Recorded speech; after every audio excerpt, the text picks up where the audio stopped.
Hello everyone, this is Serious Trivia. Welcome back to another Mandate of Heaven preview video. Today we'll be covering Tao Qian, the Benevolent Arbiter. He will be part of a free LC that will come on the same day as the Mandate of Heaven DLC. Free LC means you'll be able to play this character as long as you own the base game. You can play him without buying the DLC at all, and he'll be available for a 182 start as well as a 190 start. Obviously, if you don't get the Mandate of Heaven DLC, you're not going to have access to the 182 start. Tao Qian here, we've seen his model before in the game.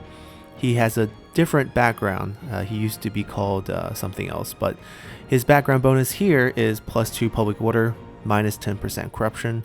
It's pretty decent. And faction specialization is displaced population. This is a reflection of the refugee issue surrounding China at the time. Chinese population and economy at the time is largely centered around agriculture.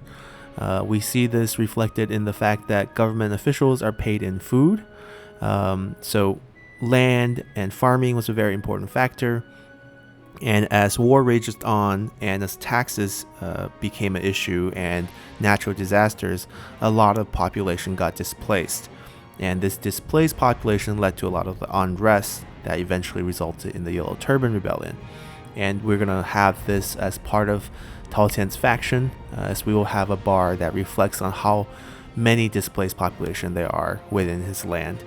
And we can control it by using his unique assignment to decrease displaced population. But sometimes you might not want to do this, because there are benefits to displaced population. For example, with a lot of displaced population, you get cheaper labor. So you're going to have shorter construction time, and you're going to have cheaper recruitment of militia units because there's going to be more people that you can recruit. But at the same time, you're going to have negative effect like public order and food consumption because you have people who are not farming and producing for society. Unique features for Tao Qian are 2 units that are available both at rank 3. These aren't really flashy units, but they do provide some new gameplay mechanism here. Territorial Spearmen and Territorial Archers. These are basic archers and spear units, but you get extra stat boost when defending. So you get extra morale, extra melee evasion, and extra attack. It's 10% for each, and +10 morale, I believe. Not super game breaking. Definitely not one of the flashy units available in this the expansion.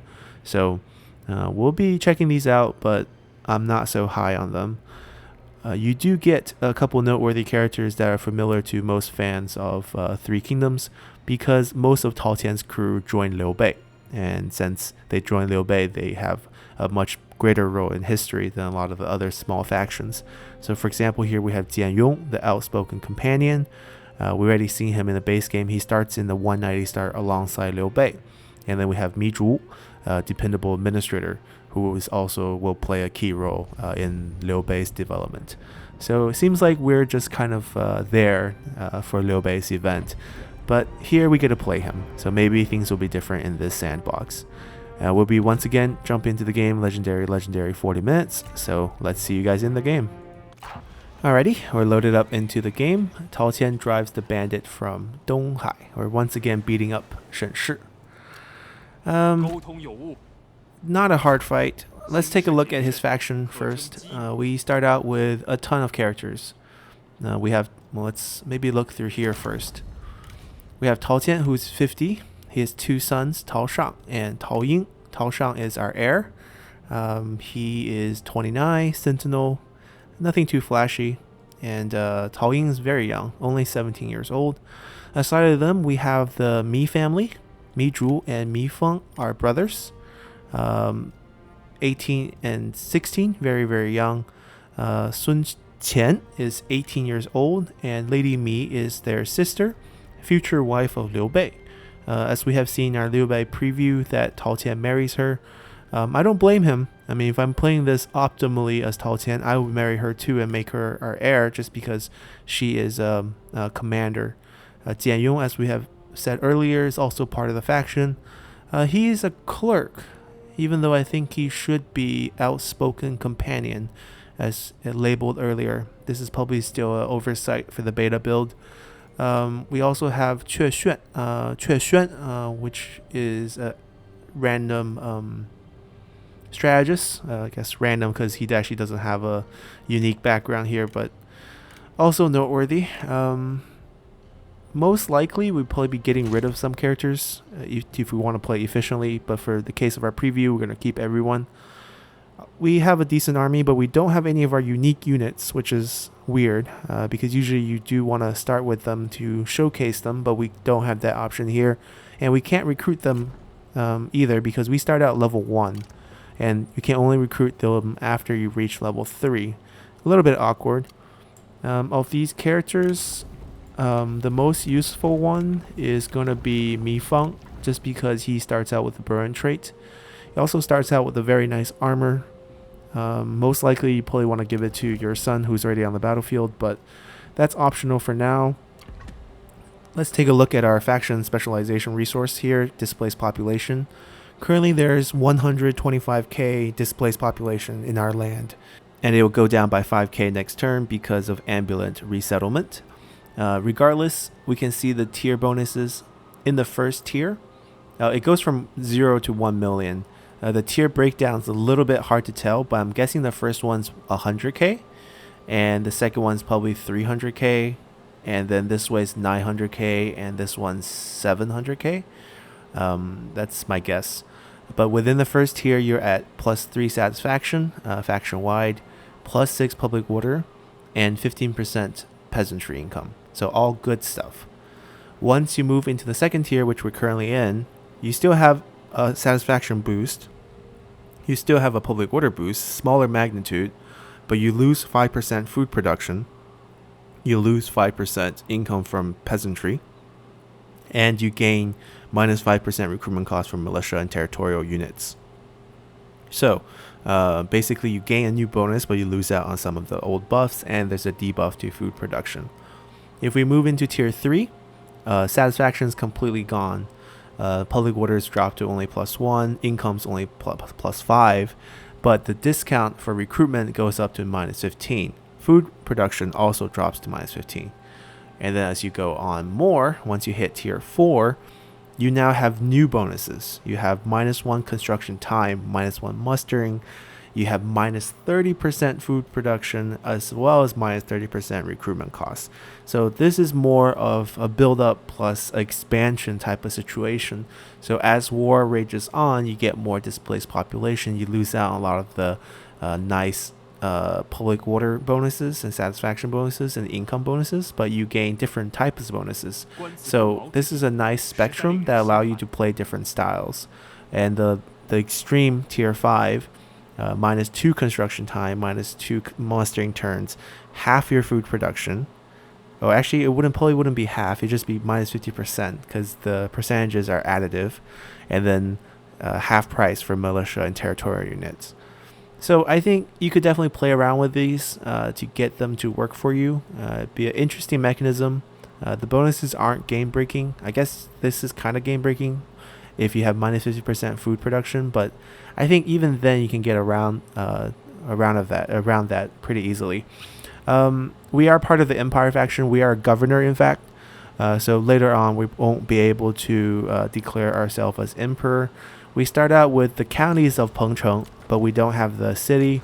We have the entirety of Donghai and only the capital of Langya over here. And we start out with quite a few buildings, very peasantry focused.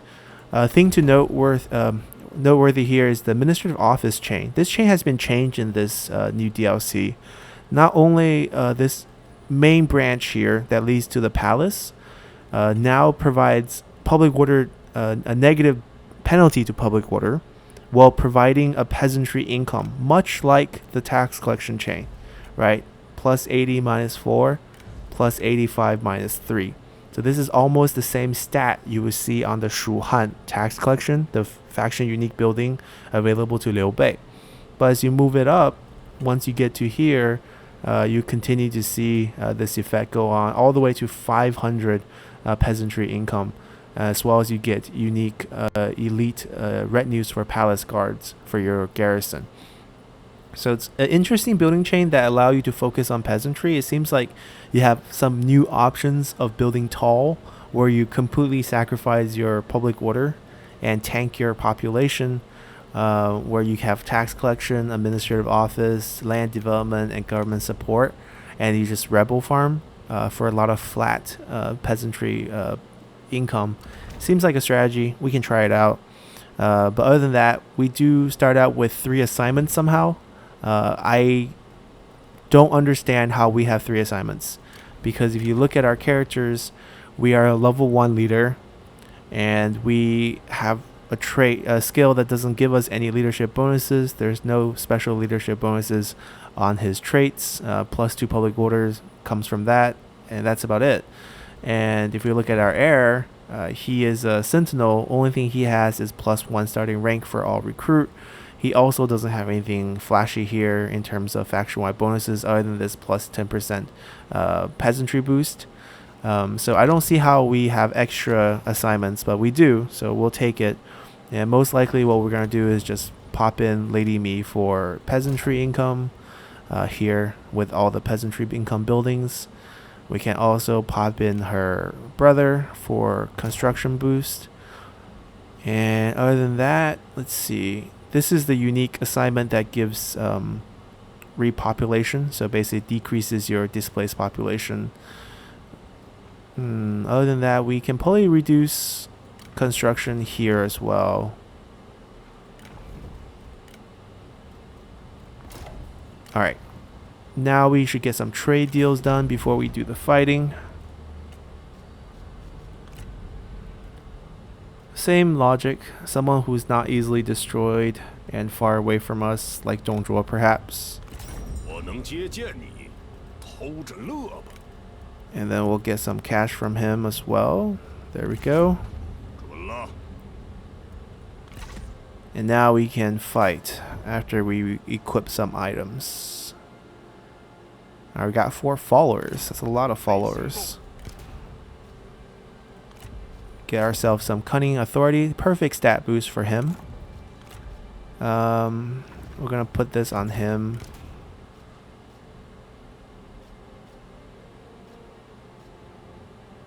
We're gonna give him a little bit of authority points as well. He is our heir.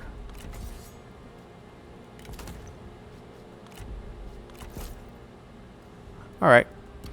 Let's get this fight started. We're just gonna delegate this.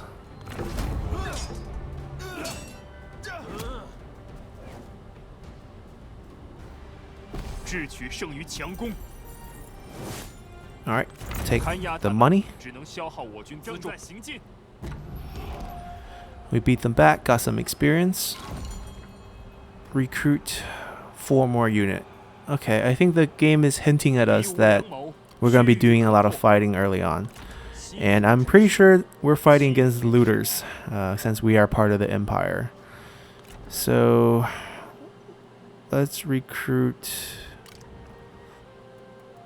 4 Z militia here. And then I'm going to swap these to trebuchets once we have cash, which we don't. Money is tight. One more reason to fire some people. Right. His salary is 200. Even though he has flaming shot already, and also he has energetic, which gives him extra campaign movement range, I think we need to fire him.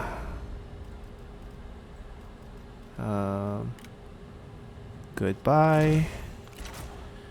We can't really fire our son. We can, but let's not. And these 2 are semi-unique, so we'll keep them. Alright, we have a school building here.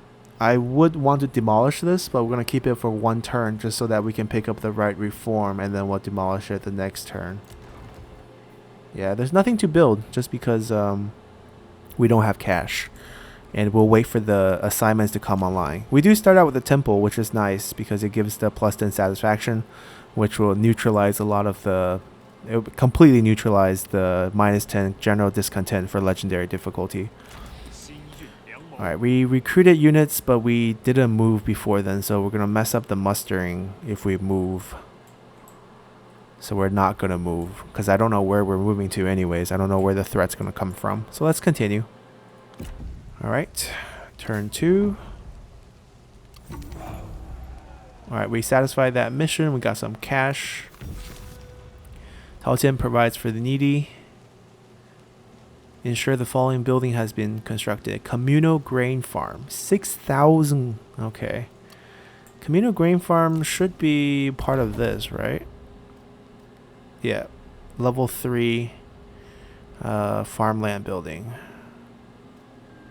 So just one upgrade. Alright, we have the discount active here, right? No, we don't, because we don't own Pengcheng City, so this is full price. Well, we get 6,000 back for constructing this, so might as well. Wow. That's a lot of characters. Let's take a look over here. Just want to see if anyone have good traits. We actually can't see anyone because we don't have any cash. So we're going to cancel this first so I can actually select them. Basically looking for the Burrent buff. Nope. So back to building this. We can pick the right reform and get rid of the school building.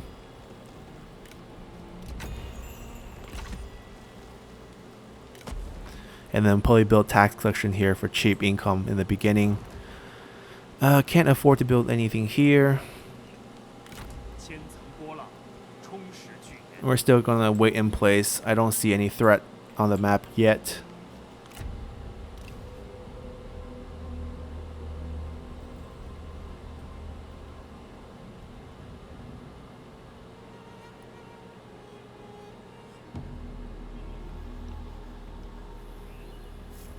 Alright, looters. Looters have appeared. Smoke rises in Langya. Tao Qian dispatches army to investigate. Capture and occupy the falling settlement, Langya Lumberyard. Increase our relationship with the Emperor. Give us experience and money. So looters taking this commandery. They probably have a decent army. We're going to take our time and move towards it. Now we also need to save up some cash, so we're going to do tax collection here. We are going to get a 6,000 cash boost once this completes next turn, so we can spend a little bit right now.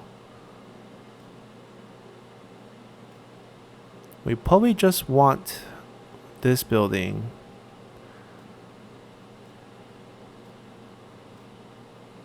This does increase our income by a lot.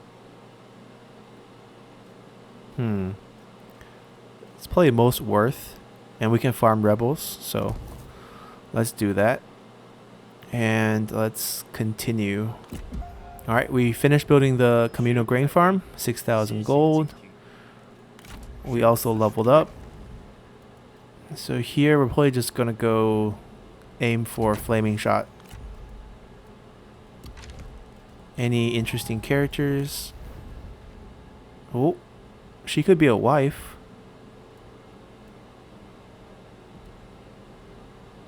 We could marry her. We'll get +1 rank. Also an extra assignment if we switch her for our heir. Our son will be a little sad that we ditched him. But I don't think he'll leave us. Yeah. I think that's probably best. She's also rank 5. Which is actually kind of crazy.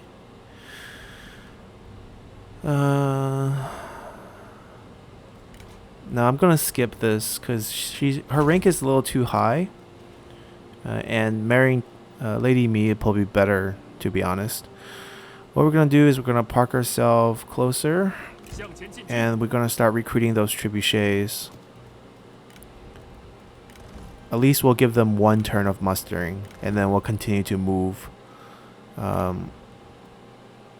We will recruit 2 more archers as well. Alright. Continue to upgrade this.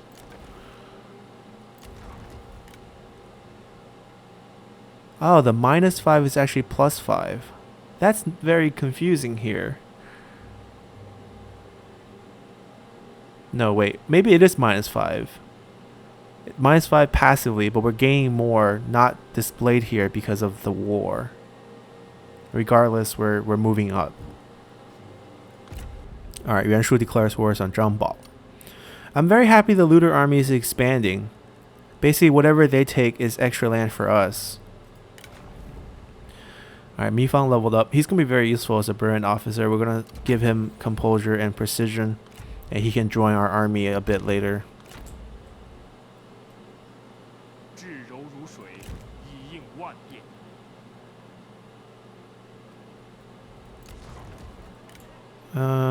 Let's see. Probably upgrade this next.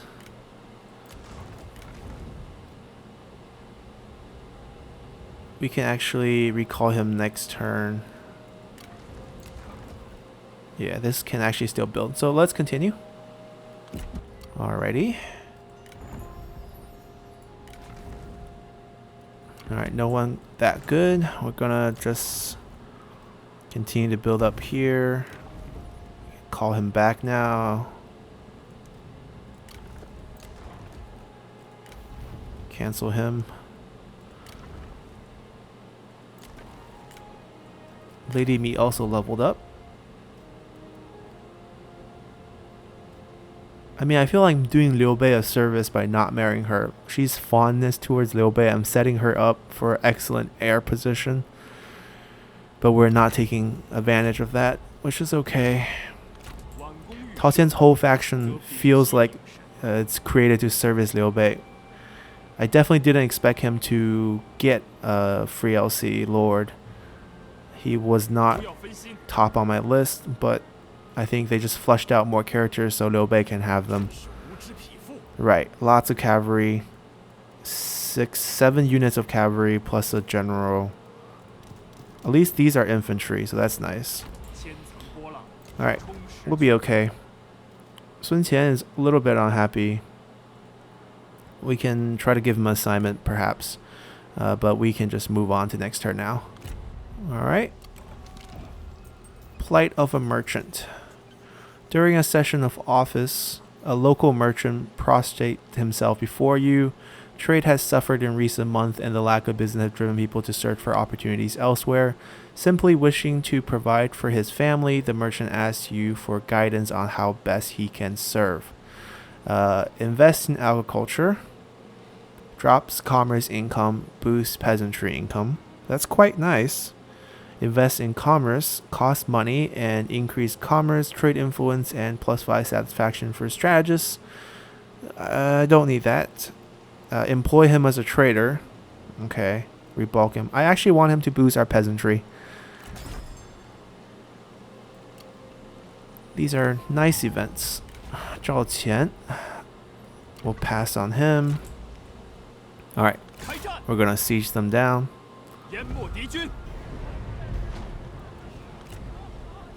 Alright, we're gonna fight this. No worries, we'll win. I'll showcase it. Or... now let's cut it out so we can see more event. Alrighty. It took a while, but we got that battle done. Ooh. Tao Qian creates no displaced population. Population loss is reduced. Interesting choices. So Occupy now doesn't reduce any population, and this one only 20%. Anyways, we're gonna do this. Our relationship deepened with the Emperor. Extra experience, extra gold. We really do need to level up. Flaming Shot make a huge difference here. Unfortunately, we don't have any unique active abilities to use. Our son also leveled up. We can go for a Diligence for extra experience for all the troops. And he can also get Dynasty of Steel quicker.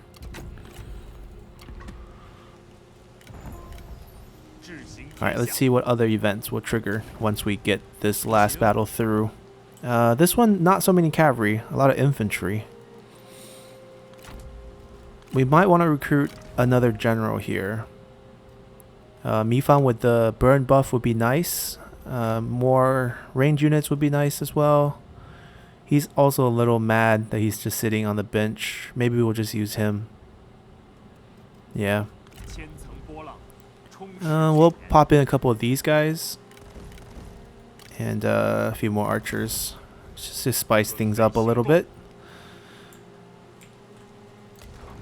We need assignments. Well, we absolutely have no money. We're probably just gonna pop him back here and then pop him back here.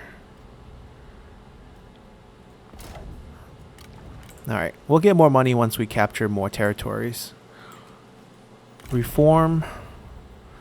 We can pick up a trade route, or we can pick up an administrator, or increase the building level of our tax collection, but we can't really take advantage of this because our tax collection building is currently in a large town. We need a small city for rank 3, so I think getting the extra trade route is going to be the most beneficial right now.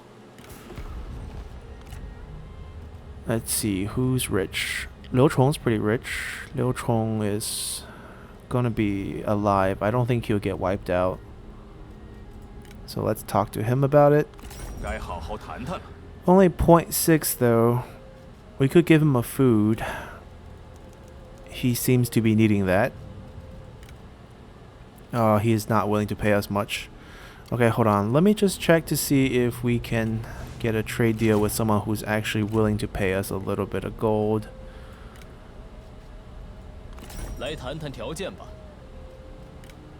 Okay, they're all very poor. What about Cao Song? Nope. Okay. Then fine. We'll just trade with Liu Chong.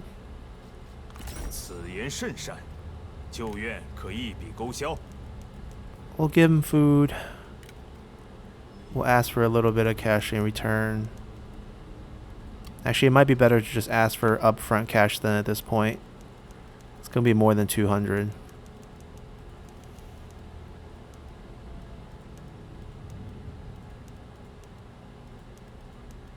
Oh my god.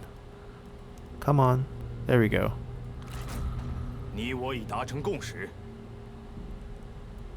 We can also make some deals here to get some cash. Not much. Never mind. So let's just continue. We'll wipe this out and see what happens after we finish off the looters. That's fine. Alright. New missions to capture the fishing port. Great. Double the experience, double the gold. Rebellion started. Alright, defeat the brothers. Now Huangshao is going to be pretty close to us. He's going to be right here. Hopefully Tiaomao can hold on for a little bit longer, buy us some time, so we can finish them off. We're not going to wait for the time, we're just going to fight this.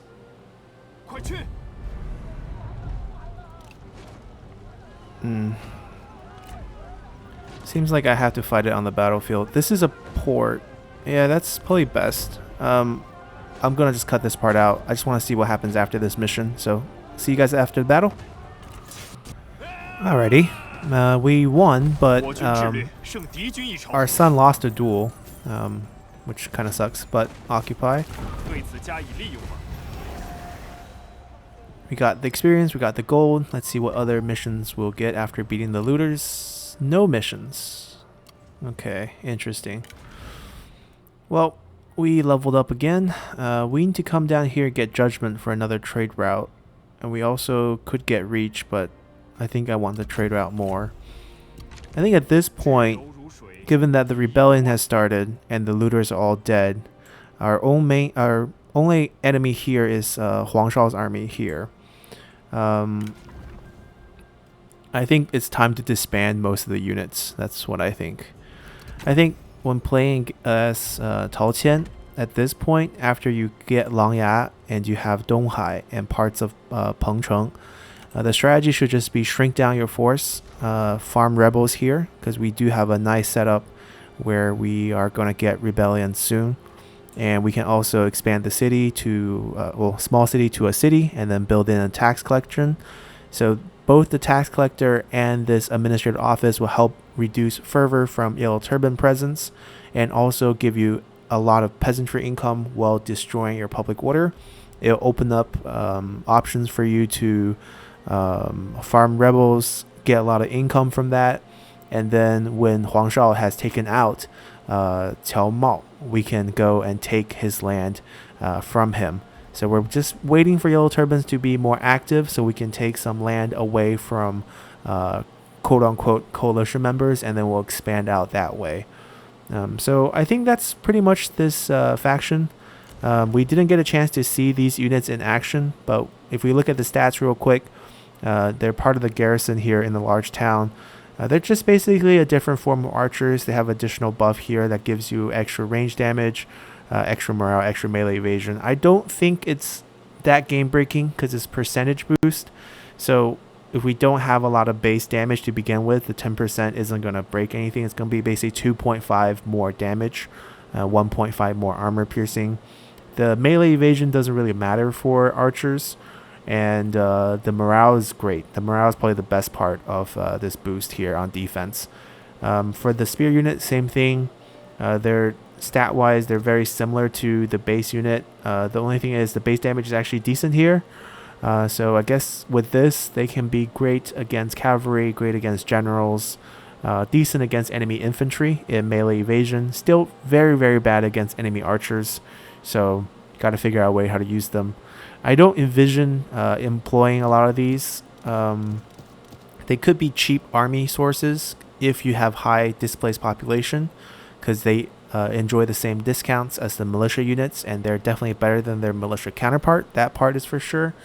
So that's definitely a strategy you can go. I think Tao Qian could potentially be a good tall build candidate, because you can build a bunch of peasantry income building and farm rebellions in small pieces of land, because part of your faction description is that you're not that interested in expanding, and we're occupying similarly the same corner as Kong Rong's faction, and it's likely that Kong Rong will replace Chen Deng after the event triggers in 190. We haven't really seen any of the 190 events in our preview videos, but that's on purpose. I think it's best that you guys experience that on your first playthrough. Another thing, I don't like crossbows anymore. They are only good on certain terrains. Trebuchets just do a lot more for the same price. If these were cheaper, then maybe. But as of now, trebuchet is definitely much better than crossbows. And that's our preview for Tao Qian. Very simple preview here. Tomorrow we're going to be finishing up the two remaining Yellow Turban members, Zhang Liang and Zhang Bao. And then lastly, on Wednesday, right before the release, we'll be doing a full day of Liu Hong. There's a lot of elements to cover for Liu Hong, lore-wise and gameplay-wise, because he is probably one of the most unique additions to the game. And then everyone can get to enjoy the new expansion on the 16th. So hope you guys enjoyed the episode, and see y'all next time. Bye!